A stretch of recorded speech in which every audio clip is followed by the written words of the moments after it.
Hello everybody, my name is Big Large and welcome back to the Kill Count, where we tally up the victims in all our favorite action movies. Today we'll be covering the 2003 cult classic Kill Bill. Kill Bill is about a bride taking revenge on all the people who beat her to within an inch of her life 4 years prior. How much kills can a badass blade-wielding bride bring? Let's get to the kills and find out. The film opens on heavy breathing and a quote, "Revenge is a dish best served cold." That quote will set the tone for the rest of the movie. We very shortly find out that the breathing is coming from a beaten and bloodied bride. Someone walks towards her from off screen and asks if she finds him sadistic before wiping her with a handkerchief that has the name Bill inscribed on it. He then states that there's nothing sadistic about what he's doing. He cocks a gun off screen. Our unnamed protagonist tries to tell Bill that the baby is his, but he interrupts her with a bullet in the head. No homegirl just got shot in the head, but I won't put her on the count. Trust me, you'll see in a minute. After that, we get a title card. She pulls up to a house in the suburbs in a yellow, innocent car. She walks up to the house, rings the doorbell, and when the door opens, the classic Ironside sirens play. She sees Vernita Green, one of the people that aided in the massacre. The bride lands a dog punch on Miss Green right in the face, and a whole fight breaks out that leaves the house all torn up and a mess. They're interrupted by a school bus pulling up to the front of the house. It's Vernita's daughter. When she steps inside, she's obviously confused on why there's some white woman in her house and why it's all messed up. The baddest woman I've ever seen says that she's an old friend. The bride says her name is... You can obviously tell that her name is Beatrix. Like, why would you even hide it if you're gonna do such a bad job? Miss Green says the reason her house is torn up is because of that damn dog. She sends her daughter to her room, and her and the bride continue their convo in the kitchen. In a voiceover, Beatrix explains that Miss Green's real name is Jeannie Bell, but her name was Vernita Green and Copperhead, and hers was Black Mamba. Jeannie says that she better not start anything around her and her kid. Black Mamba says that she's not gonna murder her in front of her child. Jeannie explains that she's sorry, but the bride doesn't really care because she's gonna kill her anyways. She tries to get the bride's sympathy by talking about her daughter, but that doesn't work either. They make plans to fight each other the following night at a baseball field near Jeannie's house. Damn, a white woman called Black Mamba? Vivica should have been the one called Black Mamba. Black Mamba. I should have been motherfucking Black Mamba. That's what I'm saying! She goes to fix her daughter's cereal, but there's a gun in the cereal box? She shoots at Beatrix and she misses. The bride kicks a mug at Jeannie and misses, but throws a knife and hits her heart. No! I think it's ironic how the cereal with a gun in it was called Kaboom. Did you know that in The Simpsons, they portrayed Quentin Tarantino saying that violence is in breakfast cereals? So in this scene, he put a gun in the cereal box. Come to find out, her daughter was watching the whole time. She tells the now motherless child that her mom deserved it, and if she wants to get revenge, she'll be there, and dips. She gets into the innocent yellow car, crosses the name Vernita Green off the list, and drives to reveal that the car was named the Pussy Wagon. It fades to black, and we open on a sheriff driving into the middle of nowhere to a church to meet a fellow cop. The cop explains to the sheriff what happened in the church, and it's a scene from the aftermath of the beginning of the movie. They examine the crime scene and notice the bride. They ogle her dead and bloodied corpse. Jesus Christ, man, she's dead. Until she spits in the guy's face, and they find out she's not dead but comatose. Tall drinker, cocksucker ain't dead. It dissolves to the bride in a hospital bed. A woman with an eye patch walks through the halls of the hospital while whistling George's theme from the movie Twisted Nerve. The music switches from diegetic to non-diegetic sound while a montage plays of the woman dressing up and getting ready to euthanize Beatrix. The woman taunts the comatose bride before doing it, but gets interrupted by a call from Bill himself telling her not to go through with it because that would make them lower than her. They're gonna regret that in the second movie. She gets mad and cusses out the lady that can't respond back to her, saying, You never wake up. Cut to a title card saying 4 years later and Beatrix wakes up. She remembers that she got shot in the head and feels that there's a metal plate where she got shot. She feels her stomach, notices the baby is gone and has a mental breakdown. She looks at her hands and deciphers that 4 years passed because she hears someone coming, so she panics and pretends he's still in a coma. A male nurse played by Michael Bowen, the same guy who plays Uncle Jack in Breaking Bad, comes in with some guy and walks up to the bride's bed. Here we see the obligatory guys looking down a camera shot that Quentin Tarantino includes in all of his movies. Apparently, the nurse has been pimping out Beatrix while she was in a coma to various men. And for $75, that's insultingly low. The man pays the nurse, and when he leaves, he mounts her. He leans in for a kiss, but Beatrix rips his lips off his face. He's white. He didn't have much of a lip in the first place. She goes to get up but falls down because her legs have atrophied. Homegirl was laying down for 4 years. Of course her legs atrophied. She crawls over to the lipless loser and grabs his knife, then crawls over to the door to ambush the nurse by slicing his Achilles tendon. Jesus Christ! For some reason knocks him out. She then drags him over to the door for interrogation. She looks at his name tag and remembers another iconic moment from the movie. My name is Bucks, and I'm here to fuck. She repeats his catchphrase right before killing him.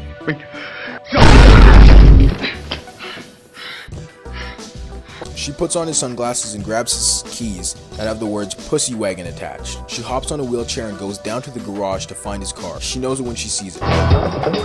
She struggles to get into the car, and Clintyn's foot fetish is on full display for the world to see. I swear, next time a foot comes on screen, I'm blurring it. Like, we know you like feet, man. While the bride starts trying to will her limbs to move out of entropy, she starts talking about the Divas, the Deadly Viper Assassination Squad, and the origin story of Cottonmouth, aka Oren ishii. Oren was born in America, but is mixed between Chinese and Japanese. In a well-animated anime art style, Beatrix tells us that when Oren was 9, a Yakuza boss came to kill her because, while her dad manages to pick off 2 guys, he ultimately ends up getting stabbed through the chest with a katana. Boss Matsumoto then throws her mom on the bed. I know what he looks like. He's not gonna do anything weird to her. He's just gonna kill her. And stabs her through the chest. Little Oren watch everything unfold from under the bed. After they're done, they burn down the apartment, leaving Oren surrounded by flames and drenched in her mother's blood. She manages to escape the burning building, pursues Boss Matsumoto, and kill him at age 11. His men find her right after she kills him and shoot her, but she disappears. They walk up to the body, but she shoots their legs with a shotgun and kills them from under the bed.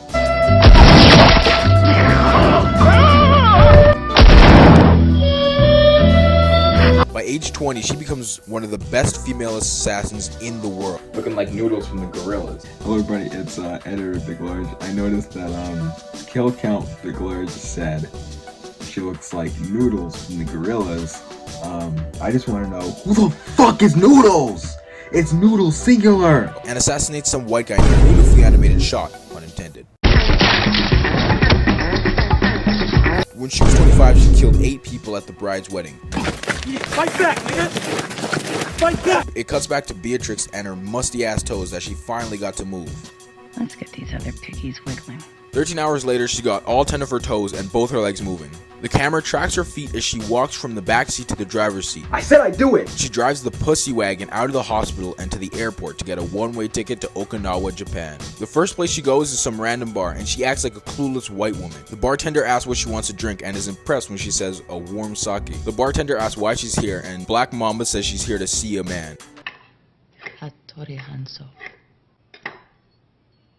In real life, Hattori Hanzo was a legendary ninja that lived in the mid-1500s. This gets a shocked reaction out of the bartender, and in Japanese he asks what she wants with Hattori Hanzo. She replies in Japanese that she needs Japanese steel to kill vermin. We cut to Hattori Hanzo showing Beatrix's sword room. She looks around until she finds one that catches her eye. She takes one and unsheathes it. Hanzo throws a baseball at her and she slices it in half. He then says that he's retired, so he doesn't make instruments of death anymore, but he keeps these for sentimental value. He takes it from her and says that he cannot give it to her to exterminate her vermin. She says that her vermin was a former student of his. He goes to a window and writes the name Bill in dirt. He nods his head and immediately gets to work on a blade for her. He says that she can sleep here and it'll take a week for the sword to finish. She smiles and wipes Bill's name off the window. We jump cut to a week later and see Hanzo holding a sword. He gives a lengthy and powerful monologue about the sword. But it's in Japanese and I can't speak that. We fade to black and Beatrix explains how Oren became the leader of the Tokyo underworld. After the Texas massacre, Bill financially backed Oren and her Yakuza clan, the Crazy 88. After some conflict with the other clans, Oren's group manages to make it out on top. Beatrix also introduces us to some of Cottonmouth's besties, like Sophie Fatale. She's half French, half Japanese, and used to work with Bill. Gogo, Oren's 17-year-old bodyguard. Beatrix mentions that she stabbed the guy who hit on her. Did you know that the actor for Gogo was also in Battle Royale? In that movie, she also killed someone that hit on her. And Johnny Mo, the leader of the Crazy 88. The night Oren became a Yakuza queen, all the other bosses celebrated and had a nice little dinner. One of the bosses, Boss Tanaka, didn't like how they were being led by a half Chinese, half Japanese American. Oren hops on the table, waddles to Tanaka, and slices his head clean off. Yo! She turns to everyone and says that no subject is taboo, except for the one that Tanaka was just talking about. And she says that that's the price for speaking bad about her nationality. She holds up his head and says that, now, if any of you sons of bitches got anything else to say, now's the fucking time! man, Lucy Liu is so bad. After that, we cut to the bride buying a ticket from Osaka to Tokyo. If you pause right here, you can see that her full name is Beatrix Kiddo. We see her driving a motorcycle tailing Sophie. They stop right next to each other at a red light. She sees Sophie on that damn phone. Even at the wedding massacre, she was on it. Beatrix drives away, and we cut to Oren and them walking down a hallway to the House of Blue Leaves and enter a private room. The long take pans down to show them Miss Kiddo was already there before them. They all laugh and tell jokes while Beatrix listens in on them. Oren senses her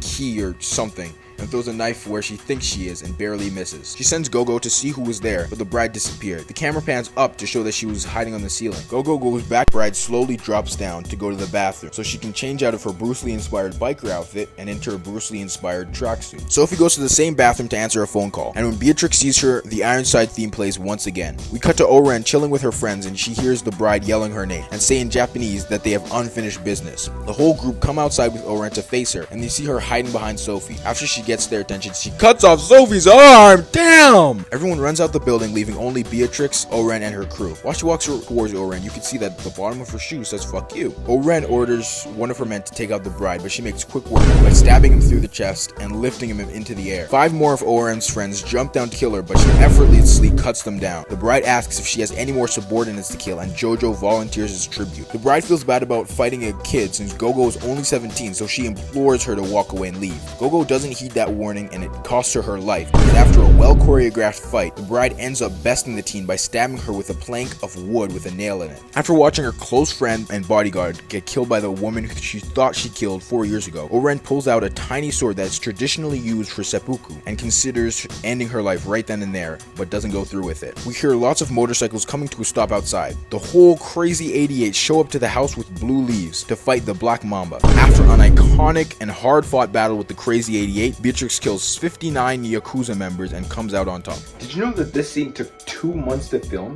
because director Clintyn did not want to use any CGI and only wanted to use practical effects? She fights the members in the dark, but after one of the owners of the bar turns on the lights, she sees that she was about to kill a child no older than 12. She's disappointed that he's even there, so she scares him by slicing the blade of his sword off and then bending him over her knee and spanking him. Hey, yo!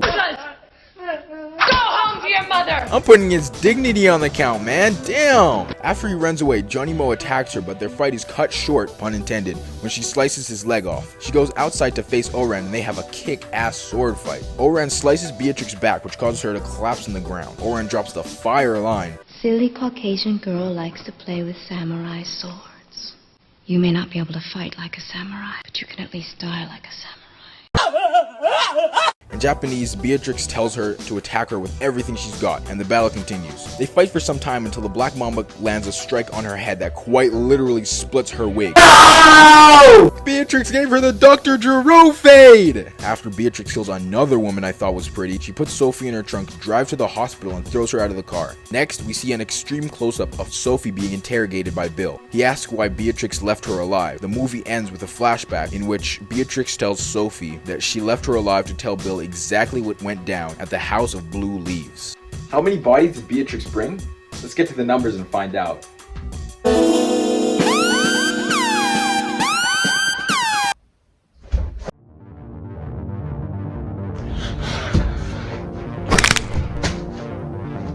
"90 people died. 17 were men, 5 were women, and the rest were unknown.